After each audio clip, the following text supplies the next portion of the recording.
My name is Ryan Mitchell, and until 3 hours ago, I believed I had everything a man could want at 38. A beautiful wife, a comfortable home in Westbrook's nicest neighborhood, and the kind of stable marriage that made my divorced friends shake their heads in envy. Claire and I had built something solid over 12 years.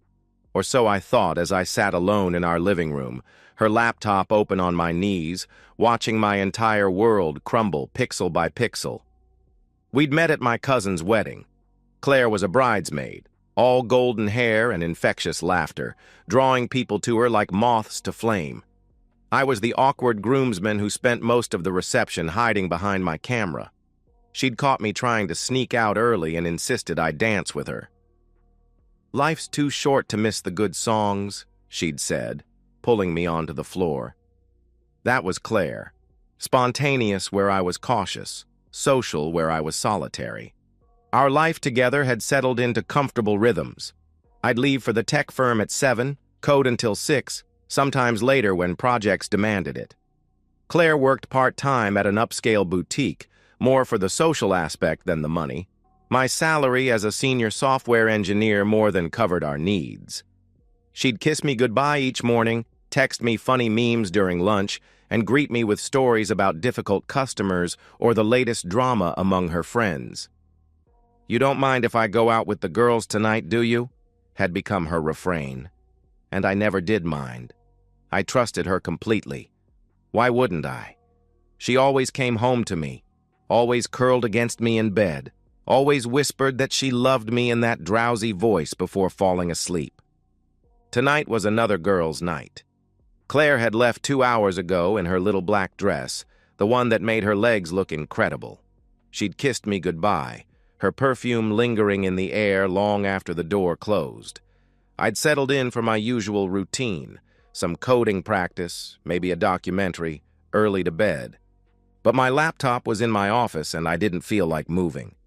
Claire's MacBook sat on the coffee table, and for once I thought, why not? We had no secrets. I just needed to check some API documentation. Her Facebook was open. I almost closed it immediately. I wasn't the type to snoop, but a message notification popped up from someone named Derek. The preview showed an image loading. I clicked it. The photo materialized slowly on our average internet connection, top to bottom like a terrible revelation. Claire against a brick wall, her black dress hiked up, kissing a man who definitely wasn't me. His hand was tangled in her hair, her leg wrapped around his waist. My brain struggled to process what I was seeing. This had to be old, before us. But the dress, she'd bought it last month. We'd been together when she tried it on, spinning in the boutique mirror, asking if it made her look fat. More messages loaded. Videos. My wife, my faithful, loving wife, with not one but 2 men, laughing as they groped her, leading them by their hands toward a door, the shaky camera following as she looked back with an expression I'd never seen on her face. Hungry, predatory. The timestamp. Tonight, 45 minutes ago. The laptop slid off my knees as I lurched to the bathroom, barely making it before dinner came back up. I knelt there on the cold tile, shaking, my perfect life swirling away like the water in the bowl. When I could stand, I went back to the laptop, saved everything to a thumb drive with the mechanical precision of a man in shock. Every photo, every video, every flirtatious message going back, God, months, years. The front door opened at 11:47. "Hey, baby," Claire called out, her voice bright. "You still up?" She appeared in the doorway, slightly disheveled but glowing. Happy. She crossed to where I sat and kissed my cheek. Her lips were swollen. Someone else had been kissing those lips less than 2 hours ago. "Missed you," she murmured against my ear. "The girls were so boring tonight. I should have stayed home with you." I smiled. Somehow, I smiled. "Missed you too," I said, the words ashes in my mouth. I woke at 5:23 a.m. to find Claire's arm draped across my chest, her breath warm against my shoulder. For 3 seconds, maybe 4, everything was normal. Then reality crashed back. The images, the videos, her leg wrapped around another man, and I had to consciously control my breathing to keep from hyperventilating. She murmured something in her sleep and pulled closer. Her skin against mine, which had always been a comfort, now felt like sandpaper. I lay perfectly still, counting my breaths, until her alarm went off at 6. "Morning, handsome," she said, stretching like a cat. The sheet slipped down, revealing the body I'd worshipped for 12 years, the body she'd given to strangers last night while I sat home like a fool. She leaned in for our morning kiss, routine, automatic, and I reciprocated, tasting betrayal and someone else's cologne. "Coffee?" I asked, my voice surprisingly steady. "You're the best," she replied, padding toward the shower. I stood at our kitchen counter, measuring grounds, adding water, going through motions while my mind raced. Every normal moment felt like performing Shakespeare. Claire emerged 20 minutes later in her robe, hair wrapped in a towel, humming something cheerful. She slid onto her usual bar stool and accepted her mug, 2 sugars, splash of cream, with a grateful sigh. "So what's your day look like?" she asked, same as every morning. "Code review for the Henderson project. Lunch with Steve about the promotion," I answered automatically while my brain screamed. "You?" "Work until 3. Then maybe shopping with Melissa," she replied casually. "Oh, and I was thinking we could try that new Italian place this weekend." I made reservations for Saturday. 4 days away. She was planning our future like she hadn't detonated a nuclear bomb in our marriage. "Sounds perfect," I said. At work, I locked my office door and pulled up a browser in incognito mode. Divorce lawyer near me. Prenuptial agreement enforcement. Infidelity divorce proceedings. The prenup had been her father's idea, actually, protecting his daughter from fortune hunters. Ironic that it would now protect me from her. The evidence on my thumb drive would make things clean. No alimony with documented infidelity. The house was mine, inherited from my grandmother before we married. She'd get her clothes, her car, and whatever was in her personal savings. After 12 years, she'd walk away with less than she came in with. I made an appointment with Harrison and Associates for tomorrow's lunch. Used a fake name, would pay cash. No paper trail until I was ready. The research became my anchor. Every article about divorce strategy, every forum post about cheating spouses, every legal precedent gave me purpose, direction. I wasn't just a victim. I was becoming an architect of consequences. "You okay?" Steve asked during our lunch. "You seem distracted." "Just thinking through some complex code," I lied. That evening, Claire was home when I arrived. She'd made dinner, chicken marsala, my favorite. We ate and talked about nothing, and I studied her across our dining table. How many times had she come home from another man and served me dinner with those same hands? How many lies had she told with that pretty mouth? "I might go out with the girls again Thursday," she said, not quite meeting my eyes. "You don't mind, right?" "Of course not," I replied, cutting my chicken with precise movements. "I trust you." She reached across the table and squeezed my hand. "I love you, you know that?" she said softly. "I know," I answered, squeezing back while imagining those same fingers unbuttoning another man's shirt.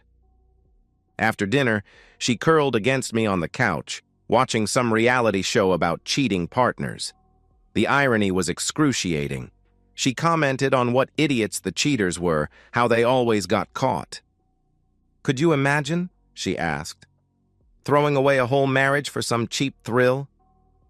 I pulled her closer, kissed the top of her head, and said, "No, I really can't imagine that at all."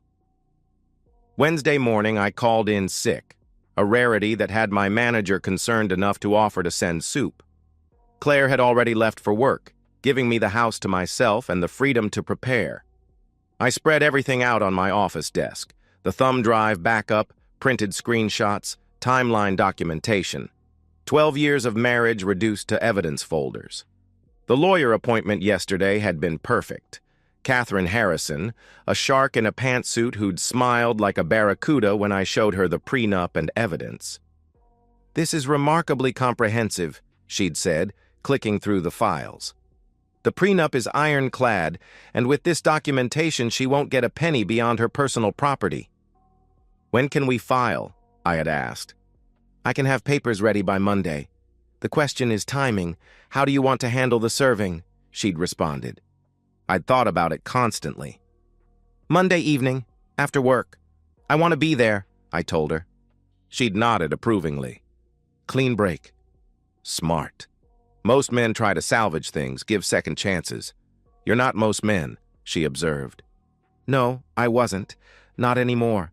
Today, Claire announced she'd planned a weekend trip with the girls, a spa getaway she'd apparently been planning for weeks but forgot to mention.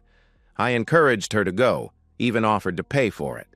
Her delight at my generosity turned my stomach, but I smiled through it. That night, I researched the men in the videos. Derek Morrison, married, 2 kids, worked at a marketing firm downtown. Jake Lindsay, engaged, wedding planned for next spring. Both had social media profiles full of happy couple photos, family vacations, proclamations of love. Their partners deserved to know. Thursday, while Claire was at her girls' night, I created anonymous email accounts, uploaded the evidence to secure servers, and scheduled emails to send Monday at 8 p.m., 1 hour after Claire would be served. The wives would receive everything: photos, videos, timestamps, their husbands' faces clearly visible. I added Claire's friends to the recipient list, her co-workers, selected members of our social circle. Not everyone, I wasn't a monster, but enough to ensure the truth would spread like wildfire through our small town. I also installed a small camera in our living room, hidden in the bookshelf. I wanted to record her reaction when she was served. Not for pleasure, I took no joy in this, but for protection. Who knew what she might claim I did or said? I needed documentation. Friday passed in a haze of false normalcy. We had dinner, watched a movie, made love, though I had to imagine she was someone else to maintain the performance. She fell asleep satisfied and secure while I lay awake planning contingencies. Saturday morning, she packed for her spa weekend with excessive enthusiasm, modeling different outfits, asking my opinion on swimsuits. The black bikini I noticed was new, purchased for someone else's eyes. "You sure you don't mind?" she asked, zipping her weekend bag. "I feel bad leaving you alone again." "Don't be silly," I replied, helping her carry the bag to her car. "You deserve to relax. Have fun with the girls." She kissed me goodbye. Long, deep, the kind of kiss that once made my knees weak. Now it just made me think of where that mouth had been. "I love you," she said against my lips. "I'll miss you." "I love you too," I replied, the biggest lie I'd ever told. After her car disappeared around the corner, I went back inside and began my final preparations. Changed the locks. A locksmith who worked weekends and took cash. Moved her belongings to the garage, neatly packed in boxes I'd hidden in the basement. Changed all my passwords, removed her from joint accounts, canceled her credit cards on my accounts. By evening, 12 years of intertwined lives had been surgically separated. Sunday, I met with Catherine one final time to review everything. "The process server will arrive at exactly 7 p.m. Monday," she confirmed. "You'll have the video recording as evidence of proper service. After she's served, she has 30 days to respond. But with this evidence, there's nothing to contest." "What if she refuses to leave the house?" I asked. "The house is yours, premarital property. If she refuses, we can have her removed. But most people leave voluntarily when confronted with evidence this damning," she explained. That night, alone in what was now just my house, I sat surrounded by the ghost of our marriage. Wedding photos still on the mantle. I'd leave those until after Monday. Her coffee mug in the sink. Her pillow still indented on her side of the bed. 24 hours from now, it would all be over. The woman I'd loved, trusted, given everything to, would finally face the consequences of her choices. I felt no satisfaction, no anticipation, just a cold, necessary resolve. My phone buzzed. A text from Claire. "Spa is amazing. Wish you were here. Love you." I stared at the message for a long moment, then typed back, "Glad you're having fun. See you tomorrow." Tomorrow, when everything would change, when the mask would finally come off and Claire would learn that I wasn't the fool she'd taken me for. Claire's car pulled into the driveway at 6:34 p.m. Monday evening. I watched from the kitchen window as she retrieved her weekend bag, checking her reflection in the car window before heading inside. She looked refreshed, glowing, happy. "Hey, baby," she called out, dropping her bag by the door. "God, I missed you." The spa was incredible, but Janet would not stop talking about her divorce drama. Like, "We get it. Your ex is an asshole." The irony of her words hung in the air as she moved into the kitchen, wrapping her arms around me from behind. "How was your weekend?" she asked, pressing against my back. "Boring without me?" "Productive," I said, stirring the pasta sauce I'd started. "One last meal. Got a lot done." "Well, don't get too used to the bachelor life," she teased, moving to pour herself wine. "I'm not going anywhere." The doorbell rang at exactly 7 p.m. "I'll get it," she said, wine glass in hand. "Probably Amazon." I followed her to the living room, positioning myself with a clear view while staying out of the door's line of sight. The hidden camera would capture everything from its bookshelf perch. She opened the door to find a man in a dark suit holding a manila envelope. "Claire Mitchell?" he asked professionally. "Yes?" she responded with confusion in her voice. "You're being served," he stated, handing her the envelope. He took a photo of her holding it and walked away without another word. Claire stood frozen in the doorway, wine glass in one hand, envelope in the other. Slowly, she closed the door and turned to me. "Ryan? What is this?" she asked, her voice trembling. "Open it," I instructed, my voice steady as granite. Her fingers trembled as she set down her wine and tore open the envelope. I watched her eyes scan the first page, petition for dissolution of marriage. Her face went white.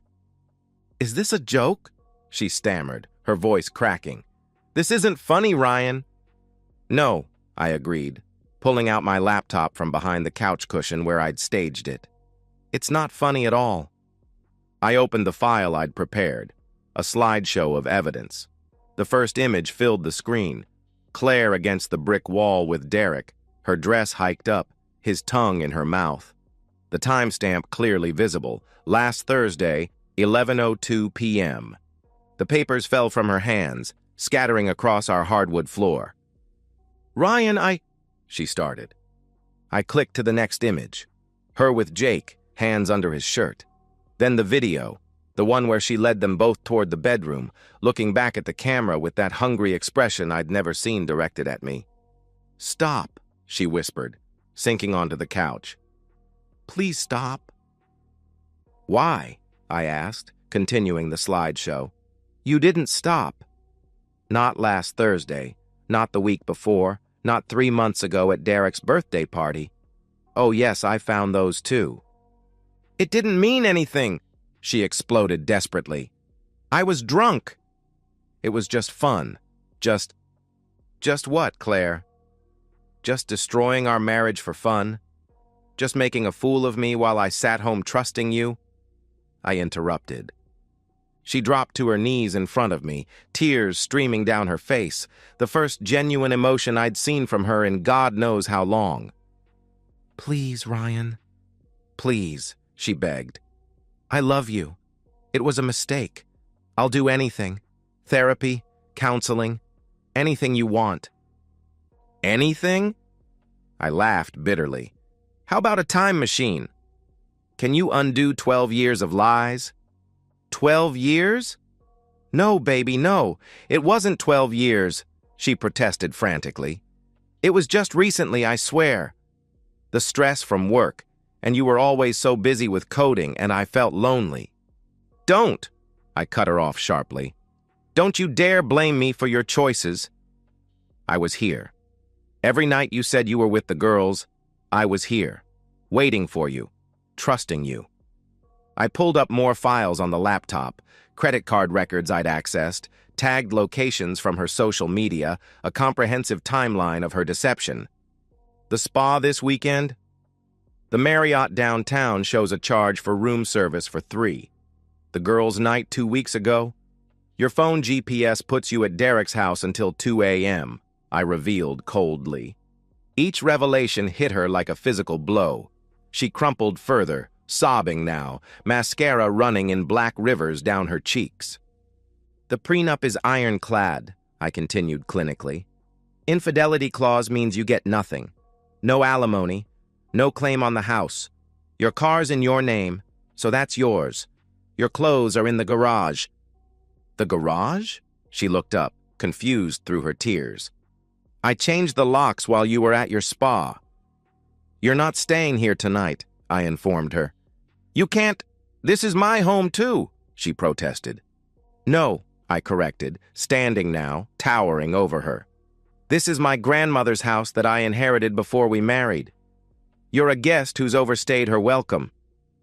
She grabbed my legs, clinging desperately. "Please, Ryan."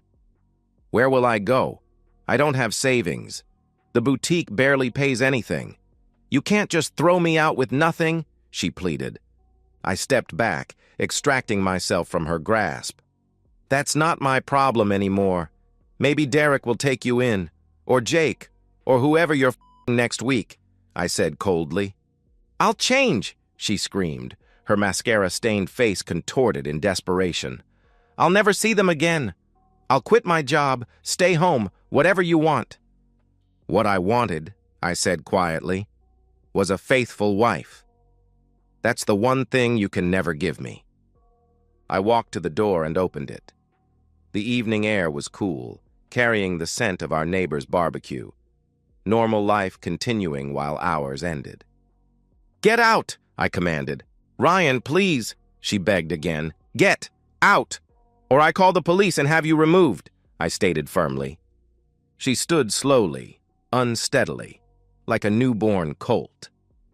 "Can I at least get my things?" she asked weakly. "They're in the garage, boxed and labeled. Take what you can carry now. You can arrange to get the rest later, with supervision," I replied. She moved toward the door, then stopped. "What about my friends?" "Our friends. What will you tell them?" she asked fearfully. I smiled then, cold, calculated. "Oh, don't worry about that. They'll know everything by tomorrow morning. Everyone will," I promised. The color that had drained from her face somehow got paler. "You wouldn't," she gasped. "Tomorrow at 8 p.m., everyone on your contacts list is getting an email. The wives of your boyfriends, too, complete with photos, videos, timestamps. Your co-workers, your yoga class, your book club," I explained matter-of-factly. "You can't," she shrieked. "That's revenge porn. I'll sue." "It's evidence in a divorce proceeding that happens to be shared with interested parties," I corrected. "My lawyer assures me it's perfectly legal given the circumstances. Besides, you seemed pretty proud of your performance in those videos. Shouldn't you want everyone to see?" She ran then, stumbling in her heels toward the garage, sobbing hysterically. I watched from the doorway as she grabbed boxes frantically, shoving what she could into her car. Designer clothes spilling onto the driveway, shoes scattered, the detritus of a life built on deception. 20 minutes later, her car was full, and she stood by the driver's door, looking back at the house. Our house, my house, one last time. "I loved you," she said quietly. "Whatever you think, I did love you." "No," I replied. "You loved what I provided. The security, the comfort, the fool who paid the bills while you played. That's not love, Claire. That's parasitism." She drove away without another word, taillights disappearing into the darkness. I closed the door, locked it, and stood in my empty house. Quiet, peaceful. The camera was still recording. I walked over and stopped it, then sat on the couch, my couch, and opened my laptop. One more thing to do. I pulled up the scheduled emails, hovering my finger over the cancel button. For a moment, just a moment, I considered Mercy. Then I remembered last Thursday night. Her coming home, kissing me with those lying lips, telling me she missed me. I closed the laptop without canceling anything. I woke Tuesday morning to 63 missed calls and over 200 text messages. The emails had sent at 8 p.m. as scheduled, and Westbrook's social ecosystem had exploded overnight. I turned off my phone and made coffee, savoring the silence. By the time I arrived at work, the storm was in full force. My desk phone rang constantly. I unplugged it. Colleagues kept stopping by my office with sympathetic faces and barely concealed curiosity. I thanked them for their concern and kept my door locked. Around lunch, Steve knocked persistently until I let him in. "Jesus Christ, Ryan, I saw the emails. Everyone saw the emails. Are you okay?" he asked with genuine concern. "I'm fine," I replied, returning to my code review. "Better than fine, actually." "Claire's lost it," he continued, settling into my guest chair uninvited.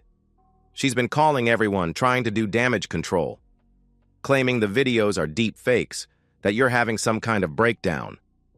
"Are people believing her?" I asked. "Are you kidding?" he scoffed. "The metadata on those files is rock solid. Plus, Derek's wife confirmed everything. She confronted him last night and he broke down completely. Admitted to a 6-month affair. 6 months. Longer than I'd found evidence for. Jake's fiancée called off the wedding," Steve continued, clearly relishing the drama. "Posted on Facebook that she's grateful someone had the courage to expose the truth before she made the biggest mistake of her life." I felt a grim satisfaction at that. At least one person had been saved from years of deception.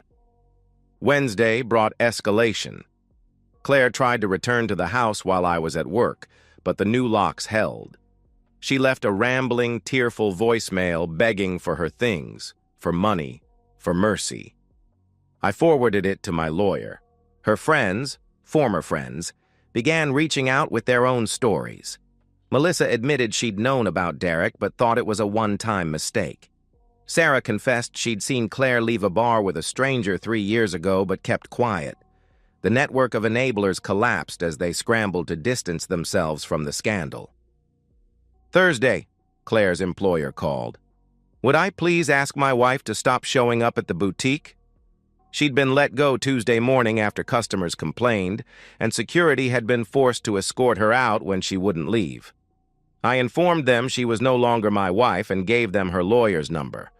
By Friday, the full scope of consequences had materialized. Claire had moved in with her cousin 40 miles away. Her parents had refused to take her in, mortified by the shame she'd brought on the family. Derek's divorce was proceeding at light speed. His wife's attorney had reached out to mine for evidence. Jake had been kicked out by his fiancée and was living in an extended-stay motel. The social media massacre was complete. Claire's Instagram, once full of supportive comments on her couple photos, was now a wasteland of deleted accounts and brutal honesty. Someone had started a Westbrook Cheaters Facebook page featuring her videos as the inaugural post. It had over 3,000 members by Friday afternoon. I spent the weekend deep cleaning the house, erasing 12 years of Claire's presence. Her photos went into storage. Not destroyed, I wasn't that petty, but banished from sight. I repainted our bedroom, my bedroom, a color she'd always hated. Bought new sheets, new towels, new everything. The master bathroom, which had been cluttered with her beauty products, became Spartan and functional. The following Monday brought a surprise. A woman named Amanda reached out, Jake's ex-fiancée. She wanted to thank me personally for saving her from a marriage built on lies. We met for coffee. "I know this is weird," she said, wrapping her hands around her mug. "But I needed to look you in the eye and say thank you." You could have just divorced quietly, kept it private, but you made sure people knew the truth. I'm sorry you got caught in the crossfire, I replied, meaning it. Don't be, she insisted. Better to find out now than after kids, after building a whole life together. She paused, studying me. How are you doing? Really? She asked. Free, I answered honestly. For the first time in years, I'm free. 2 weeks after the explosion, life had found a new rhythm. The calls had stopped, the gossip had moved on to fresher scandals. Claire had finally retained a lawyer who sent a pathetic settlement offer. She wanted $50,000 to restart her life. Catherine laughed as she drafted our response, a simple no with a reminder of the prenup's terms. A month later, the divorce was final. Claire didn't contest it. She couldn't. She showed up to court in a borrowed suit, looking haggard and 10 years older. We didn't speak, didn't make eye contact. When the judge granted the dissolution, she walked out without a backward glance. That evening, I sat on my deck with a beer, watching the sunset over Westbrook. My phone buzzed, a text from an unknown number, Claire's new phone, presumably. I hope you're happy now. You've destroyed everything, the message read. I deleted it without responding and blocked the number. She was wrong anyway. I hadn't destroyed everything. She had destroyed everything. I had just made sure everyone knew it. 6 months have passed since that Monday evening when Claire's world, our world, came crashing down. I'm sitting in my newly renovated home office, the one she always wanted to turn into a craft room, writing this account for therapeutic reasons my counselor suggested. Write it all down, doctor, Martinez said. Then let it go. The house feels different now, lighter. The walls hold no secrets, no lies. I've redecorated completely, not out of pain, but out of preference. For 12 years, I compromised on everything from furniture to wall colors. Now, my home reflects who I actually am, not who I pretended to be for her. I hear updates occasionally, always secondhand, always unsolicited. Claire moved to Charlotte, got a job at a department store, lives in a studio apartment. Her Instagram is private now, only 43 followers instead of the 2,000 she once boasted. Someone showed me a photo. She looks older, harder, like life has finally presented her with a bill she can't charm her way out of paying. Derek's ex-wife sends Christmas cards. She got the house, the kids, and most of his 401k. She seems happy. Jake moved back to Ohio, started over where nobody knows about the videos. The internet has a long memory, though. His name will forever be linked to the scandal in search results. I've been dating again, cautiously. Full disclosure up front about my past, my trust issues, and yes, about what I did. Some women are horrified by the nuclear option I chose. Others admire it. Sarah, the woman I've been seeing for 2 months, falls into the latter category. You gave her exactly what she deserved, she said on our 3rd date. Actions have consequences. Some people have called me vindictive, cruel, excessive. They say I should have just divorced her quietly, taken the high road.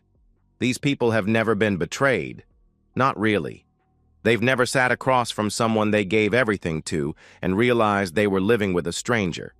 They've never had to smile through the taste of another man on their wife's lips. The truth is, I sleep perfectly now.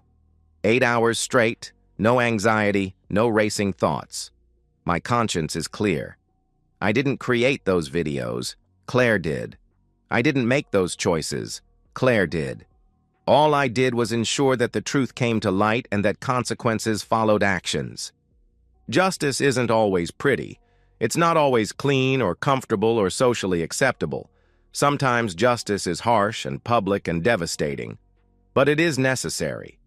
I think about the other women sometimes. Derek's wife, Jake's fiancée, women who deserved the truth about the men they'd pledged their lives to. Would it have been kinder to stay silent, to let them continue living their lies? I don't think so. The truth, brutal as it was, set them free too. My lawyer called last week. Claire had reached out through her attorney, asking if I'd be willing to sign a statement saying the revenge porn case had been settled privately, essentially a gag order on the whole incident. The offer was that she'd never contact me again if I agreed. I declined. She already can't contact me. Restraining order took care of that after she showed up drunk at my office 2 months ago. And I won't participate in rewriting history to save what's left of her reputation. The truth remains the truth, whether or not it's comfortable. People ask if I regret going nuclear, if I wish I'd handled things differently. The answer is always no. Claire made calculated choices for months, possibly years, weighing the risk of getting caught against the thrill of her affairs. She gambled that I was too trusting, too passive, too in love to ever discover the truth. And if I had discovered it, she bet I'd be too civilized to do anything beyond a quiet divorce. She lost that bet spectacularly. There's a poetic justice in how it ended. The very technology that enabled her affairs, phones, cameras, social media, became the tools of her downfall. The same network she used to coordinate her deceptions became the channel through which her truth was exposed. I'm 39 now, still young enough to start over properly this time. Wiser about red flags, more careful about trust, but not bitter. That's the surprising part. I'm not bitter. Bitter would mean she still had power over me, that her choices still defined my emotions. Instead, I'm at peace. A peace that comes not from forgiveness. I haven't forgiven her and never will, but from justice. Complete, thorough, irreversible justice. Claire wanted to have her cake and eat it too. She wanted the security of marriage and the excitement of affairs. She wanted the faithful husband at home and the wild nights with strangers. She wanted to be both the devoted wife and the reckless player. In the end, she got none of it, and I got my life back. That's justice enough for me. And so, we've reached the end of today's story. Was it what you expected, or did it take a twist you didn't see coming? I'm curious to hear your thoughts. Share them in the comments below, and let's get a conversation going. If this story kept you hooked, make sure to hit that like button. And if you're new here or just haven't subscribed yet, now's the perfect time to join our community. I bring you fresh, captivating stories every day, so click that subscribe button and turn on notifications so you never miss out. Thanks for watching, and I'll see you in the next one.